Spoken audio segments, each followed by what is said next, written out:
You're worthless. Absolutely worthless. The words echoed through the busy coffee shop as my supervisor, Jerome, stood over me, his face red with rage. Pack your things. You're fired.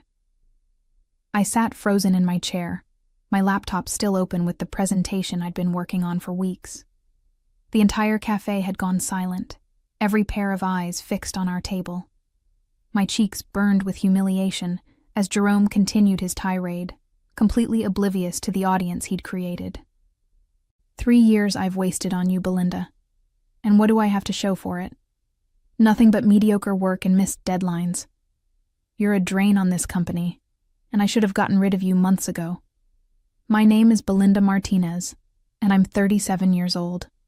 Until 5 minutes ago, I was a senior project manager at Driftshade Limited, a mid-sized manufacturing consulting firm in Portland, Oregon. I dedicated 3 years of my life to this company, working 60-hour weeks and sacrificing my personal life to meet impossible deadlines. But apparently, none of that mattered to Jerome Walsh, my direct supervisor, and the most toxic person I'd ever encountered in my professional career.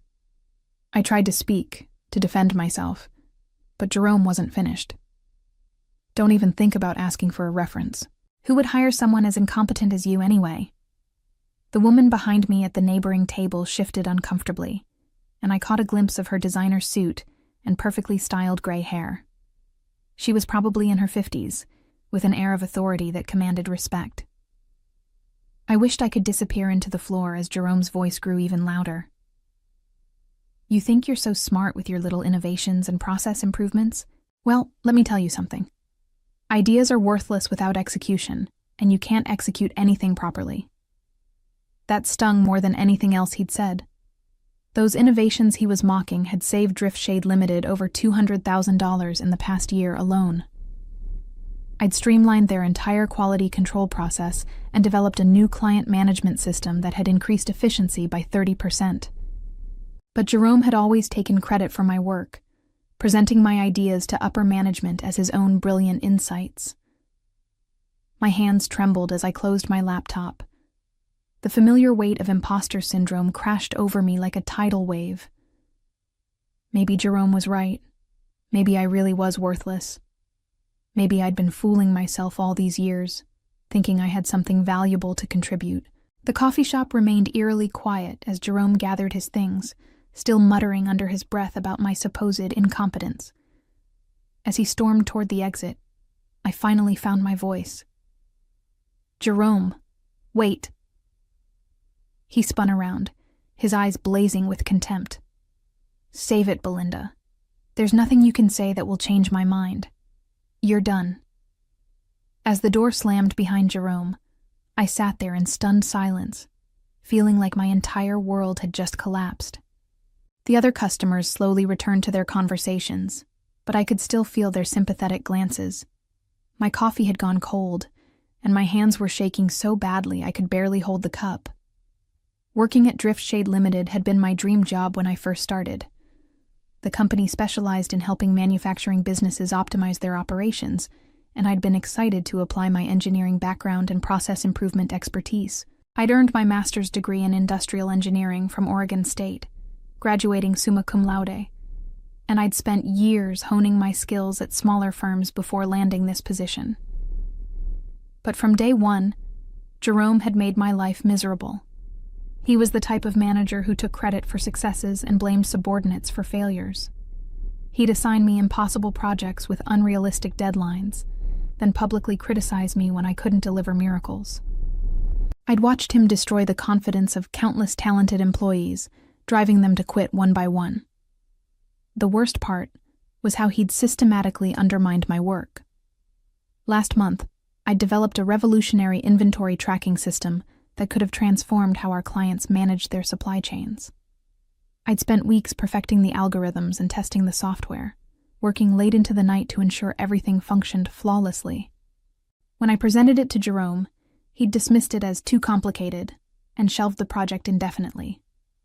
But then, just 2 weeks later, I'd overheard him pitching a remarkably similar system to our biggest client, describing it as his own innovative solution. When I confronted him about it privately, He'd laughed in my face and told me to prove it. Of course, I had no recourse.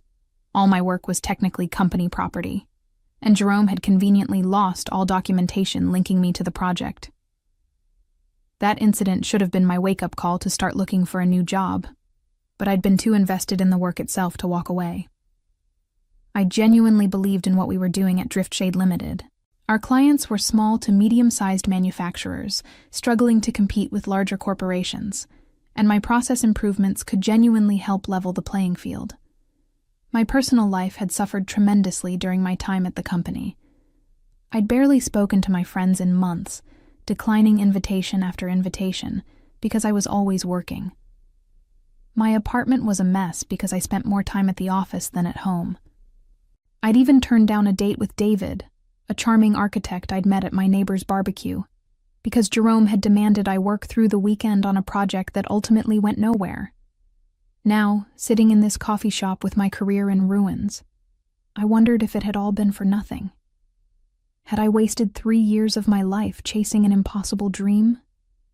Had I really been as worthless as Jerome claimed? I was still lost in my thoughts when I heard a gentle voice behind me. Excuse me, but I couldn't help overhearing what just happened. I turned around to face the woman who'd been sitting at the table behind me.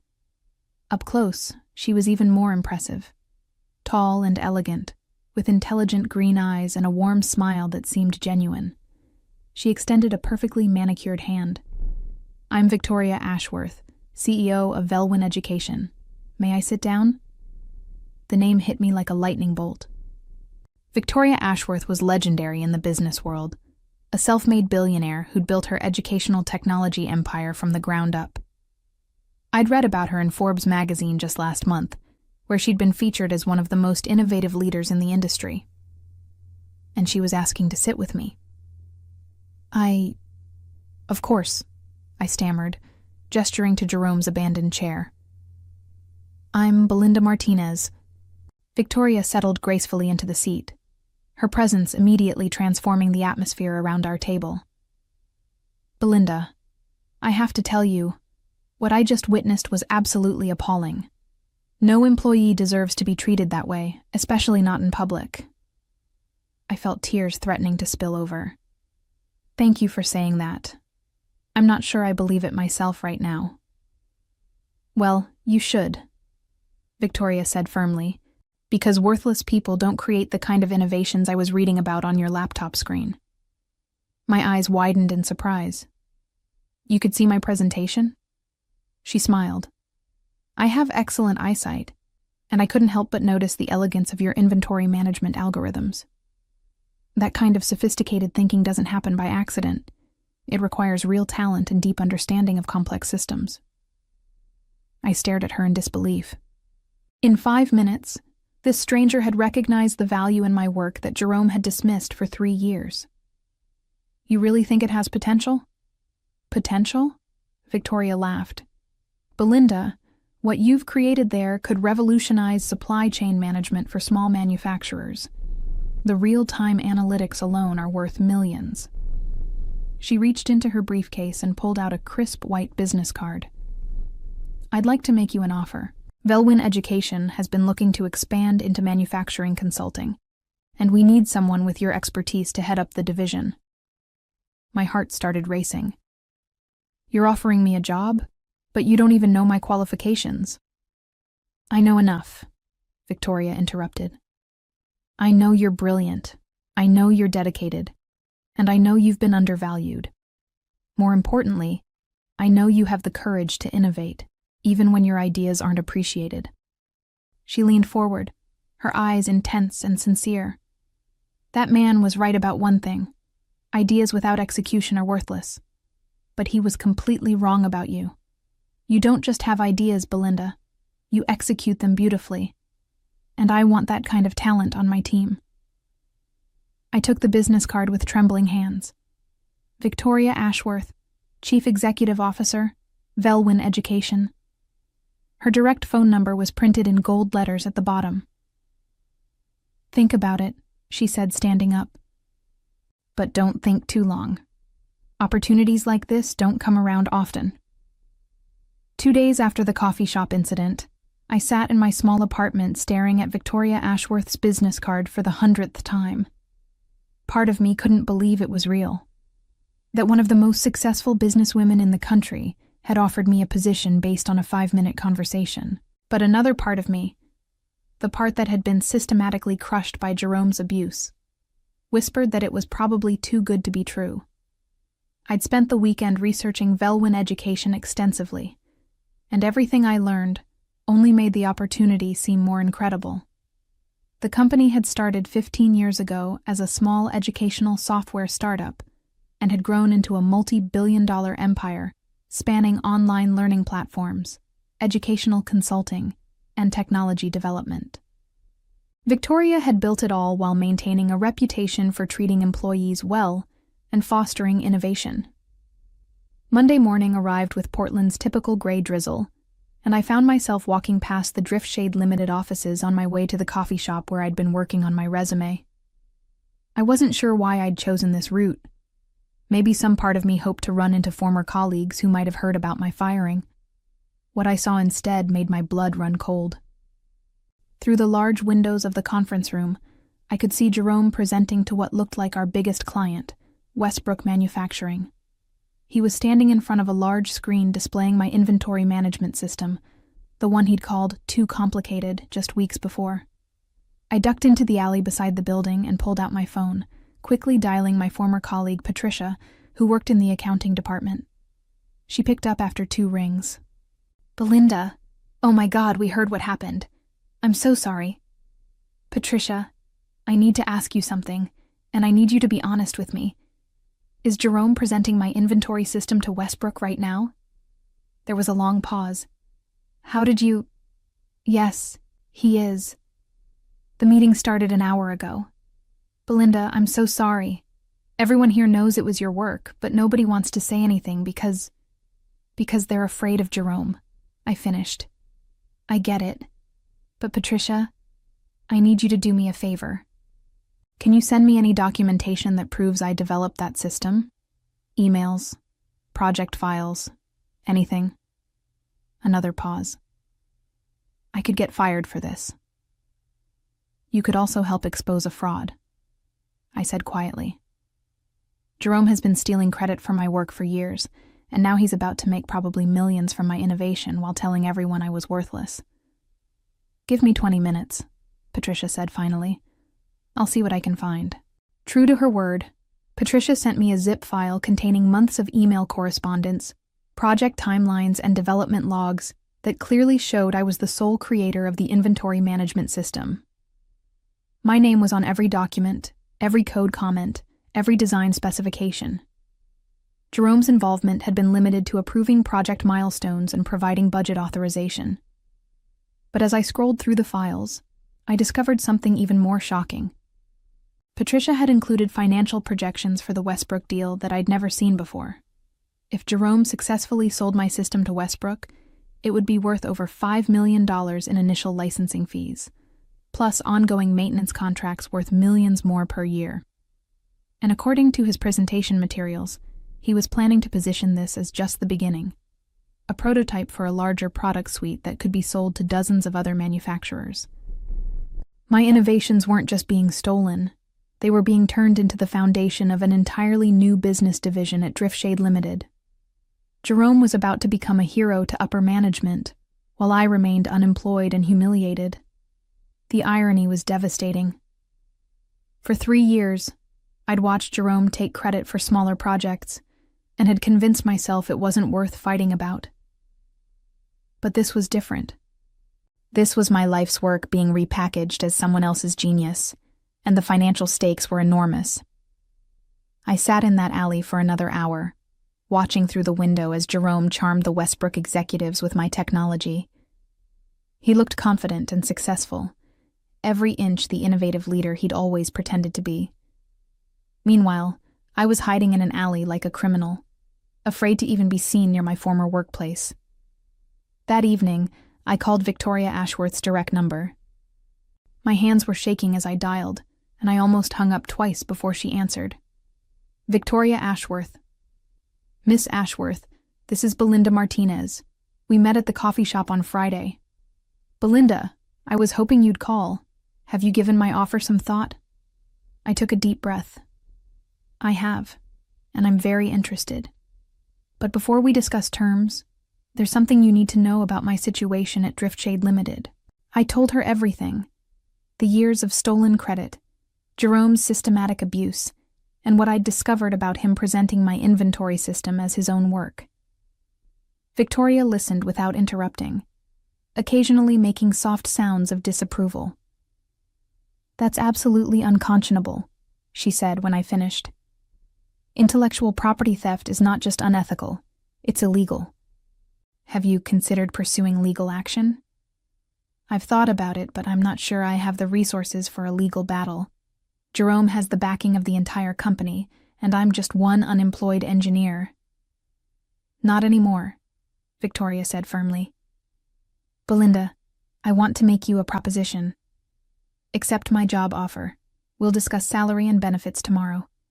And Velwyn Education will provide legal support to help you reclaim credit for your work. We have an excellent legal team, and they specialize in intellectual property cases. My heart was pounding. You'd really do that for me? I'd do it for anyone in your situation, but especially for someone with your talent. What Jerome is doing is exactly the kind of behavior that drives innovation out of companies. It can't be allowed to stand. We arranged to meet the next morning at Velwyn Education's Portland offices. I spent the night researching intellectual property law and preparing a timeline of every project Jerome had stolen credit for over the past 3 years. By morning, I had a comprehensive dossier documenting a pattern of systematic theft. The Velwyn Education building was stunning, a modern glass structure in the Pearl District that screamed success and innovation. Victoria met me in the lobby personally, dressed in an immaculate navy suit that probably cost more than my monthly rent. Welcome to Velwyn, she said warmly, leading me to the elevator. I want to show you something. We rode to the 15th floor, where Victoria led me through a maze of open-plan offices filled with young, energetic employees working on cutting-edge projects. The atmosphere was completely different from Driftshade Limited, collaborative instead of competitive, innovative instead of stagnant. This is where our manufacturing consulting division will be based, Victoria said, stopping in front of a corner office with floor-to-ceiling windows overlooking the city. If you accept my offer, this will be your office. I stared through the glass at the spacious room with its modern furniture and stunning view. It's incredible. The salary is $200,000 annually, plus performance bonuses that could easily double that figure. Full benefits, stock options, and a research budget of $500,000 to develop your ideas. I nearly fell over. My salary at Driftshade Limited had been $75,000, and Jerome had constantly complained about the cost of basic supplies. There's just one condition, Victoria continued. I want you to fight for your intellectual property. Not just for you, but for every innovator who's been silenced by bullies like Jerome. Will you do it? Looking out at the Portland skyline from my future office, I felt something I hadn't experienced in years. Hope. Not just for myself, but for justice. Yes, I said. I'll do it. Within a week, I'd officially started at Velwyn Education and felt like I'd entered a completely different world. My new colleagues welcomed me warmly, and I was amazed by the collaborative atmosphere Victoria had created. Instead of the cutthroat competition I'd experienced at Driftshade Limited, everyone here seemed genuinely invested in each other's success. Victoria had assigned me to work with Thomas Brennan, Velwyn's head of legal affairs, on building our intellectual property case. Thomas was a sharp, methodical lawyer in his 40s who specialized in corporate fraud cases. He reviewed all the documentation Patricia had provided and immediately identified several clear violations of employment law. This is more than just stolen credit, Thomas explained during our first meeting. Jerome has been systematically appropriating your intellectual property and using it to generate revenue for his company. That's actionable fraud. Meanwhile, I threw myself into developing the manufacturing consulting division. Victoria had given me complete autonomy to design our service offerings, and I was finally able to implement all the innovations I'd dreamed about during my time at Driftshade Limited. I hired a small team of brilliant engineers and began reaching out to potential clients. But our real breakthrough came when Thomas discovered something unexpected during his investigation. He'd been researching Driftshade Limited's financial filings and found discrepancies in their reported revenue streams. "Belinda, look at this," Thomas said, spreading documents across his desk. "According to their tax filings, Driftshade Limited has been licensing your inventory management system to multiple clients for the past 6 months. Not just Westbrook, at least 8 other companies." My stomach dropped. "That's impossible. Jerome just presented it to Westbrook last week." "That's what made me suspicious," Thomas interrupted. "So I did some digging. It turns out Jerome has been secretly selling your innovations to clients while telling you they weren't viable. He's been running a side business using your intellectual property. The implications hit me like a physical blow. While Jerome had been publicly humiliating me and calling my work worthless, he'd been privately profiting from it to the tune of millions of dollars. The betrayal was so complete, so calculated, that I felt physically sick. "There's more," Thomas continued grimly. "I found evidence that he's been manipulating project budgets to hide the revenue. Some of these licensing deals should have resulted in bonuses for the entire team, but Jerome has been pocketing the money. Can we prove all of this? Absolutely. Corporate financial records are public, and client contracts are documented. Jerome thought he was being clever, but he left a paper trail a mile long." That afternoon, Victoria called me into her office. She'd been following our investigation closely and had her own news to share. "I've been making some calls," she said with a mischievous smile. "It turns out several of my contacts in the manufacturing industry have been approached by Driftshade Limited about licensing your inventory system. They had no idea the technology was stolen." My eyes widened. "What did you tell them?" "The truth. That the real innovator behind the technology was now working for Velwyn Education, and that they could license the genuine, improved version directly from us instead of dealing with fraudulent copies." "And?" Victoria's smile grew wider. 3 companies canceled their contracts with Driftshade Limited this morning. Word is spreading fast through the industry. Jerome's about to discover that stolen innovations don't stay secret for long. For the first time since the coffee shop incident, I felt a surge of genuine satisfaction. Justice was finally within reach. 6 months after that humiliating day in the coffee shop, I was working late in my corner office when my assistant knocked on the door. "Miss Martinez? There's someone here to see you. He says he's from Driftshade Limited." My blood ran cold. Through the glass wall, I could see a familiar figure slumped in the waiting area. Jerome looked terrible. His hair was disheveled, his suit wrinkled, and his eyes were red and puffy like he'd been crying. The confident, arrogant man who'd destroyed my self-esteem had been replaced by someone who looked utterly defeated. "Send him in," I said, steeling myself for whatever desperate plea he was about to make.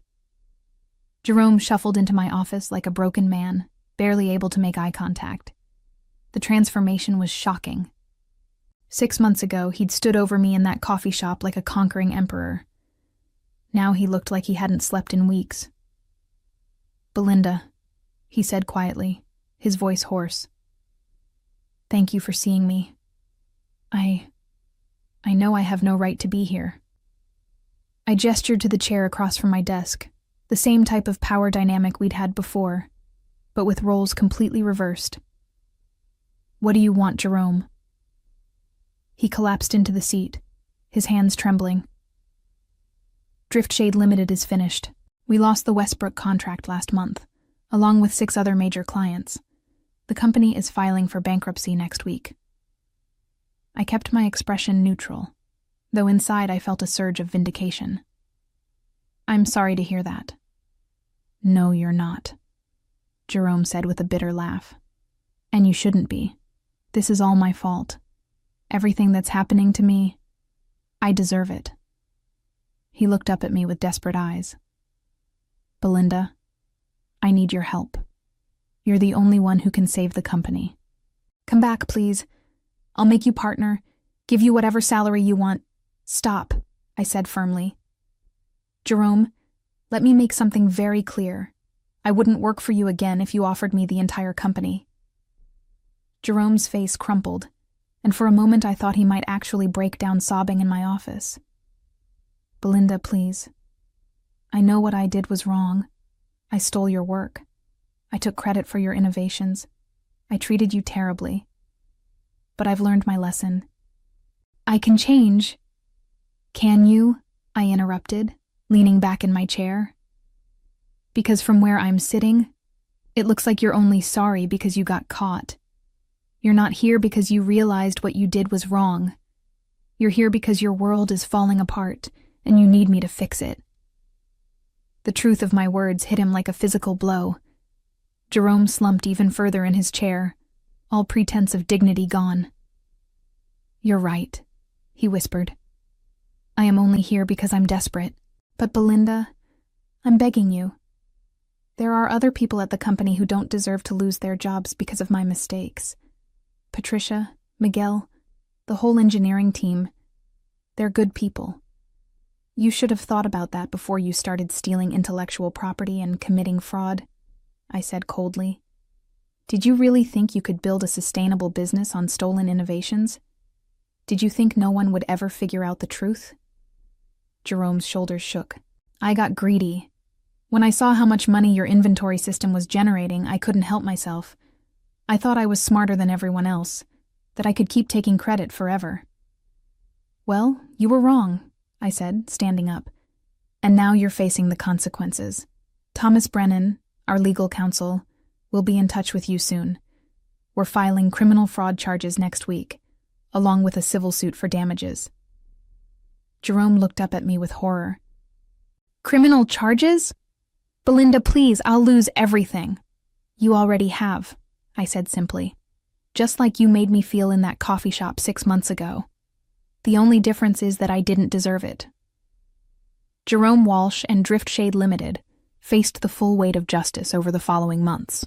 The criminal fraud charges resulted in Jerome receiving 18 months in federal prison, while the civil suit awarded Velwyn Education $12 million in damages, money that Jerome's systematic theft had cost us in lost opportunities and reputation damage. Driftshade Limited's bankruptcy proceedings revealed the full extent of the intellectual property fraud, destroying Jerome's reputation in the industry permanently. He lost his house, his savings, and any chance of working in manufacturing consulting ever again. Meanwhile, my manufacturing consulting division at Velwyn Education became one of the company's most profitable sectors, generating over $50 million in revenue within 2 years. Victoria promoted me to senior vice president, and I've had the privilege of mentoring dozens of young engineers who remind me of myself, brilliant innovators who just need someone to believe in their potential. As I look back on that humiliating day in the coffee shop, I realize it wasn't the end of my story. It was the beginning of everything I was meant to become.